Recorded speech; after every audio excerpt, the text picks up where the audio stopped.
pagsimpatiya sa pamilya sa hintungdan nga namatay na si Arminiana. Nako karon aron sa pagpaambit sa inyo sa pulong sa Ginoo. Ora kung wala ko na sayop ikatulo na ning higayon na mikuyog ko sa inyo ha sa sama ni ani. Every time nga maglantaw ta nga nay tao mamatay, usa ka na kamaayo kaayo nga oportunidad na makapamalandong ta sa atong kaugalingon. Makapamalandong ta tungod kay kana siya nga realidad, nagsulti ka nato na ang tanan nga may sinugdanan naa say katapusan. Diba? O kana nimo nga kahibalo sa kamatuoran, maghatag na sa imuha og kahigayunan nga imong angayan, hibaluan og sabton ang imong kinabuhi ug angayan ka magbaton og kaalam. Kay nga naman, because we only have one life to live. Diba? O kini nga kinabuhi nga atong nabatunan, kay kaisa ra man nato na siya ikinabuhi, maayo siguro og ato siya may kinabuhi, inay mong tapad, sensakto nga pamaagi. Sakto pamaagi. Sensakto, may kaisa ra man siya. So, tapos lang magmabuhi, nag-antos pagitagdagan problema, nag-antos pagitagdagan kasakit, himo na lang ginato ni siya nga pagkinabuhi nga insakto. Diba? Nasaingon niya na, wala kay kamahayan. Dili man ang tanan panghitabo imong masabtan, dili pod ang tanan nga mahitabo imong ikalipay. Pero ang tanan nga nahitabo, dili nimo pwede i-deny. Kaya nahitabo man siya. Now, naay usa ka nahitabo ani nga kalibutan nga ikaw gid ang nakapamatuod kanang naay tao nga nahibugso. Tao ba tatanan nga nadiri? Tao ba? Oh, ingon sila, mamatay man gid ang tao. Ini kamatay sa tao, wa man na say madala. Tinuod ba gid nga way madala ang tao hindi kamatay niya? Ha? Ngayon sila, magunsa man ang imong dagang kwarta. Magunsa man ang imong profesyon. Magunsa man ang imong balay. Nga pagkamatay nimo, di mangyapon nimo na madala. Tinuod lagi di nimo na madala. Pero ina imong tapad. Pero kung wala po ka ana, hindi mo ba? Sa buhay pa ka, apiki ba po? Kung wala ka na, apiki ba po? Pero sa mga, para na namin tapos mahupan na lang po tayo nitong kalisod ba? May yung tagani mo po na siya balala. Pero nabi po tayo sekretong kaibog sa kanang, tsada po na yung balayo. Paglabi po na yung paggaw, labi na ka lang, ang baho rin, mga kasimot, pero may, nataymingon lang ni mo, kada luto ba? Pasang nilubog anak rin yung luto ni mo, kay mo simut-simuto ni mo yung humba, pero may ba? Kasi makikita nga, di ba? Ginala ito madala, pero, huy, layo na gito nga apo diin mo, eh. Mo pasabot lugar nga, it is not wrong to desire good things. Dili siya sayop, dili siya sayop. Gani, kung magtinguha naman lang kag butang, pagtinguha og mayo nga butang. Akong balikon akong pangutana. Napagi kay madala ang tao, ini kamatay niya o wala? wala. Naimingog naan, magwala. Wala ba? Napagi o wala? Wala. Saltian ta mo. Ang Biblia nag-ingon. Tanaw sa akong kodigo ha. Ingon ang Biblia. Sa Proverbs chapter 22 verse 1. A good name is more desirable than great riches. To be esteemed is better than silver or gold. Ang kanadang pagbaton og maayo nga ngalan, mas labing tinguhaon gid unta na siya sa tao kaysa dako nga bahandi o kadato. Kay kana bitong dungganon kayo ang imong ngalan, mas maayo pa man na siya kaysa bulawan o sa kwarta. Diba? Mas maayo pa siya. So maayo gyapon og nay kwarta. So kuy tay mong tapad. Di lang sa tamang utang ha. Uy, maayo gini na kwarta. Pero mas maayo gitong nay kwarta. Di Diba? tamang utang. Kung tagaan ko kay gayunan nga akong tanan tingwahaon sa kinabuhi, itugot sa Ginoo, ay mag-una gid siguro ng kwarta. Oy. Diba? Kaya lagi itong wala kay kwarta. May man po na kung ang imong kaugalingon dungganon. Diba? Kanang tawagon kag honorable. Diba? Honorable barangay captain Pito. Diba? Honorable kagawad so and so. Lupon man kadto muna, honorable Lupon. Dindo. Diba? Kanang nindot man na siya kanang i-address ka sa tao nga dungganon ka nga klase nga tao. Wala umpod siguro usa sa ato dani gusto ka nga libakon ka sa imong silingan. Ay, wala umpod siguro. Diba? Ina imong tapad, inana lang na imong no, pwede ka naglibakon. Diba? Mamaura ko niya itong naon, libakon, bagigas ka paita, bagigan. So, Correct, Pastor. Correct, Pastor. Dungganon ko ka, baka nang kung hisgot-hisgotan, dili sa to hisgot o ka nang kalusap na sa matay. Uy, dili to siguro. Diba? Pero ingon si King Solomon, kana mga butanga, pwede ni mo tinguhaon. Dako nga bahandi, kwarta, bunawan, dungganon nga ngalan, pwede ni mo na tinguhaon. Pero mas angay pagyod ug mas nindot pagyod nga imong tinguhaon ang maayo nga ngalan. Ano man? Kay sa Ecclesiastes chapter 7 verse 1, ingon siya, a good name is better than fine perfume. Kana daw maayo kay nga ngalan, mas nindot daw kay na siya sa kanang humot kaayo nga pahumot. Bisag pag humot nga utot. Kana lang imong perfume ba nga humot kay kanang mga mahalon bitaw kay nga perfume. Mas nindot pa daw kaayo ni ana ang maayo nga ngalan. The day of death is better than the day of birth. Gani daw ang adlaw sa kamatayon, mas maayo pa daw na siya kaysa adlaw sa pagkatao o pagkahibugso. So nagpasabot ka na siya na naadi ay madala ang tao inikamatay niya. Hina imong tapad, imong ngalan. Kalisod man sa hindi mo dado ni mo ngalan, so pagbisita nimo si namo si mong lugnanan. O di ba unsa man to pagkatultol karon na mga tuta kay magtamputag haya. Kisa may namata, awa man na siya ngalan. Kaya dili ta katultol ug atong padulong. Di ba? Kung muduwa mga itasminto yo, mata muduwa nga may ngalan dito sa lapida. Naagid ay kay madala hangtod sa imong kamatayon. Hangtod sa imong pagkabukog, hangtod sa imong pagkaabo. Gani hangtod sa adlaw sa pagtawag sa Dios nga mabanhaw ang tanang minatay, ang iyang tawagon ang mismong imong ngalan. Muna nga maghatag ko og mensahe sa inyo ha karon.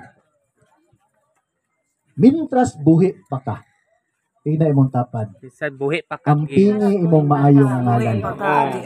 Guwapa. Ha?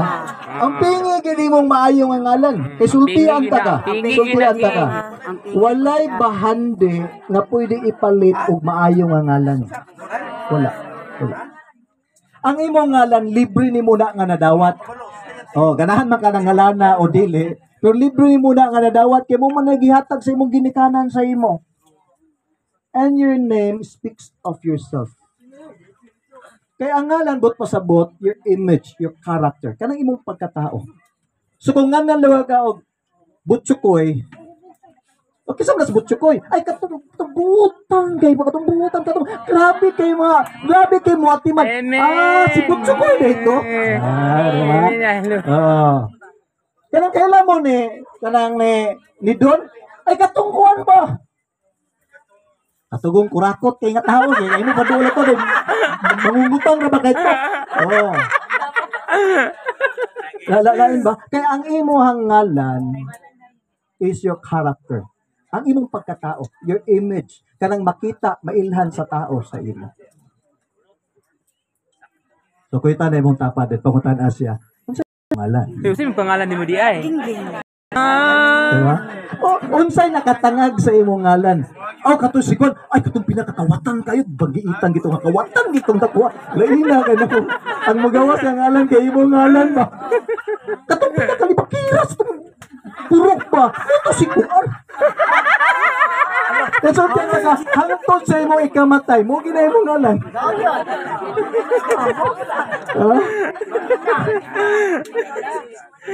So, mintas na pahigayon, Oh, ina imong tapad, ina imong tapad. Ang pingi gini mo ngalan. Oh. Ayaw pingi gini mo ngalan. Ang pingi. Walay bahandi, walay bulawan, walay kwarta nga pwede nimong ipalit og maayo nga ngalan. Wala. Pwede ka kapalit og mahalon nga biste. Pwede ka makatukod og nindot kay nga balay. Pwede ka makapalit og lami kay nga pagkaon. Pero ngalan? Wala. Wala. Dahil nagsultir ba niya na? Ang imo po, di na may lisan. nga tao nga si King Solomon. Una niya nga itong kinabuhi sa kalibutan, gapangandoy manggitag mga maayong butang. Pero ayaw pagdali. Ayaw pagdali. Ayaw pagdali nga mamaayo ang imong kahimtang, ayaw pagdali nga modato kadayon, ayaw pagdali nga maabot ka sa taas kay nga posisyon. Ang importante, nagbuhat kag butang nga wala na hugawi ang imong ngalan. Kay sultian ta ka, ini kahugaw sa imong ngalan. Ina imong tapad, hantod sa paglubong nimo, hugaw gina ang ngalan. Ibong nimo, ugaw gyapon. Mahadlok na sila sulti. Natani bitong namatay kay di bakira na bani kay tong namatay kay hangol kay ngalo hadlok man na kalagon. Pero mawala nang kahadlok sa kalag ana, mulibak gyapon na oy. Grabe. Tilawid dia. Duga-duga na gud ni kalibutan na wala gusto ka na kabalik na kasinati ana. Bitaw kita nag-ilag ayo gala. Story-story yan ning atos pulong sa Ginoo ba? Ay naman daya akong kapurpis ani. Ada may gabi. O di ba? So ang pingi mo ngalan. Mula nga siya ring Solomon nagingon siya. Kung ang kinabuhi sa tao sama sa paglakbay, kanang pagbiyahe niya ba? Ang tao nga may integridad, naglakaw siya nga may seguridad. Kamalikon ha? Kung ang kinabuhi sa tao, lakbay ni siya, journey ni siya. Diba? Ang tao nga may integridad, maglakaw na siya nga may seguridad. Nga naman, kay bisag unsaon kag daot sa imong silingan, bisag nay nakatamay nimo, bisag nay nakaminos nimo, you don't care.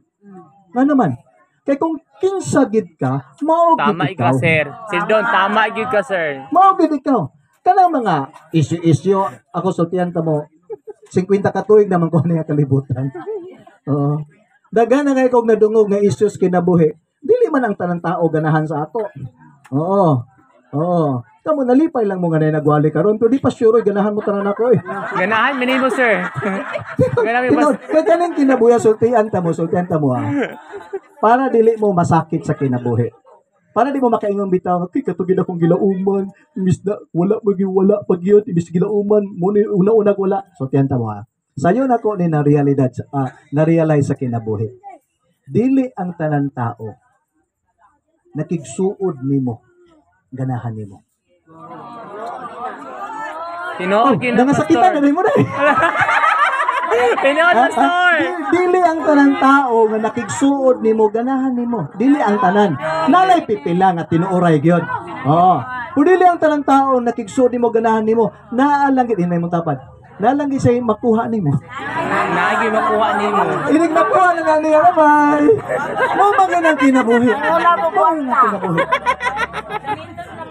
Oh, pero wala ko nag-ingon nga manggamitay mo nga tao. Pero dili ang tanan tao. Kung imo nang ma-realize sa kamatuoran sa kinabuhi, dili na ka masakitan. Oh, kanang i-betray ka, kanang ihulog ka, kanang piyaan ka lang kalit, kanang i-ghost lang kag kalit. Wow. Dili na ka masakitan. Kanang sadsaaran lang ka, then dili matuman, dili na ka masakitan. Kaya nga naman, ingon naman lang kami nga ang importante, nakakuha gid siya maayo gikan sako. Kaya nga naman, ina mo tapad. Kay maayo biya kang ngalan. Maayo gud ang imong pagkatao. Di man na lang nakapahimulos siya. So, usay masakit ka, diba? Usay mahiubos ka, pero sige na lang. Importante, ikaw ang nakuhaan og mga maayong butang. Kaya sultihan ta mo. Kaya ang imong impact, ang imong influence sa kinabuhi sa usa ka tawo will outlive you. if you have a good name, even when you die, the impact and influence of your name will still mapahimuslan sa mga tao nga naa sa imong palibot. Kung nakasulay mo, anak, ako, wala naman ko'y ginikanan. Diba? Nag-amping ko sa kong pagkatao. Ano man, kagampingan ako ang ngalan sa kong ginikanan.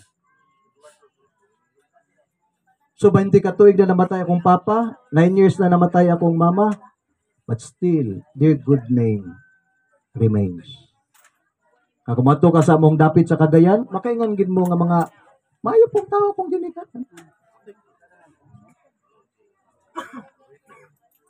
Ikoy tayo mong tapat, beta. Daig na siya. Then unsa may ngalan imong ipapanunod sa imong mga anak? Sa may pangalan sa imong panunod sa imong anak ya. Papang pagsugo nagpangita. Oo. Unsa may imong ibilin nga ngalan sa imong anak? Oo. Kaya kung binlan ni may mga anak ko kwarta, mahal naman ang kwarta. Bahante, mahal naman pero mahurot naman ko. Ingon mga ang Biblia, ingon ang Sir, Biblia ha. maminyo kita, Ingon sir. ang Biblia. Ingon ang Minyo Biblia. kita ni. Usay. Sige, magsugod ang pangita sa inyong kuwan, mga paris kinabot. Ala. Kabalo mo. Kung naay pinakanindot kaayo nga mabili nimo sa imong anak, ang imong maayo nga ngalan. Pwede nimo sila binlan og bahandi. Pwede nimo sila binlan og mga maayong butang. Pero ingon bi ang Biblia, kung naay usa ka ngilad kayo nga realidad aning kalibutana, ang mga maayong butang nga imong nabilin, di pa ka sure og kinsa imong nabinlan. Maalamon ba og buang-buang nga tao? Ako rin may tama, giyo, pastor. Sa dabi kong buang-buang imong nabinlan, di waldas-waldas na niya ang imong grabing paningkamot og tigom sa maong bandi. Pero ngilad po tong ginikanan nga namatay nga ang nabilin nga kwarta, minilyon man, pero close parenthesis, utang. Lain sa kayo, di ba? Nabinlan niya yung mga anak o kantidad nga kwarta, pero utang din nga bayaran nun nila. Ngilad po na siya. Oh. Pero ang punto na ako, kumusta imong ngalan? Kumusta ang imong pagkatao? Kumusta imong buhat? Nga mo'y magisgot sa imong ngalan. Kung moabot ang adlaw nga mamatay ang tao. Maura na siya ang mabilin nga dumdumon siya sa buhi. Iya rangalan. Dili dumdumon sa buhi og pilay kantidad sa kwarta nga iyahang nabilin sa bangko. Dili dumdumon sa tao og unsa kanindot ang balay nga iyahang napuy-an. Di na pwede madumdum sa tao unsa kalami gitong ilang gikaon. Ang madumdum ra gid sa tao, kumusuroy sa sementeryo. Ang ngalan ra gid ni Arminiana. Man to si Arminiana. Man to siya. Maayo ra ba kay to siya? Oo, gapanghatag ra ba tong kape, di ba? Kanang kung magiskot kag ngalan sa usa ka tawo, masumpay gid nimo ang iyang buhat. Masumpay gid nimo ang klases kinabuhi nga iyang nabatunan nga nakahatag og impact or influence diha sa imo. Manginaot ko, akong kabarangay. No? Manginaot ko. Ampingan na to mga ngalan. Thank you. Magbaton tag integridad. Magbaton ta og maayo nga buhat. No? Di na to isapayan. O unsa ang lantaw o unsa ang istorya sa palibot. Ang importante, ila imong tapad, maayo ka nga tao. Maayo kang tao. Manginaot ko nga karon gabi una, niabot sa inyo ha ang mensahe sa pulong sa Ginoo nga inyong pamalandungan o magtabang na mas mamaayo ang inyong kinabuhi mintras buhi pa ta ani nga kalibutan. Once again, mayong gabi sa iyong tanan ug ang Dios magpanalangin kanato. Thank you, pastor.